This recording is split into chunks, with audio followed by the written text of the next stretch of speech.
I believe it was Stana Druckenheimer yesterday who was talking about it essentially being fantasy to think that we're going to see a quick bounce back. So a U-shaped recovery, would the bottom of that U be a very long one? Yes, I think so. I think market has probably run a little bit ahead of expectations, thinking that we're going to see a V-shaped recovery because we're starting to see some of the major epicenters in the US and Europe lifting their lock.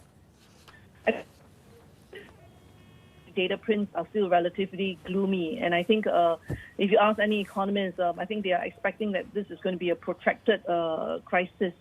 Even the WHO keeps warning that with the lifting of the lockdowns, you are going to see second and possibly third waves as well.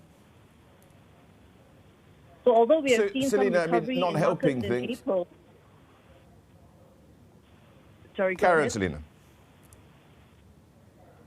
No, so although we have seen our market stress and FX sentiment indices actually easing back from the March highs, and the improvement in April we think may not sustain across May. I think the sell in May and go away buyers may actually reexert because the macro stress points are still intact. These are the weak economic data, warnings by central banks that the worst is not over, and of course, the biggest issue now, which is that US and China tensions appear to be escalating again.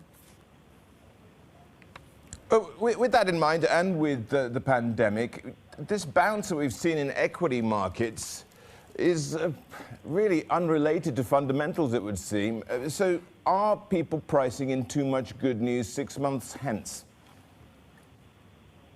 Actually, I think the equity market rally is more in reaction to the significant policy easing that we have seen on both the monetary and the fiscal fronts in the last couple of months. I mean, if you look at global fiscal stimulus, it's exceeded 4% of global GDP. And looking at all the central banks, they are still saying they will do whatever it takes. Powell was the case in point when he's still saying that, we need more fiscal stimulus. And on the monetary policy side, they will basically look at all the policy tools that's available, although he's still trying to draw a very fine line in the sand against negative rates in the U.S. So if you look at elsewhere in the world, we basically have RBNZ also indicating that a negative OCR will become an option in the future. So this silver lining is that because policy response has been fierce and front-loaded, that has given kind of a little bit of support to the bottom downside.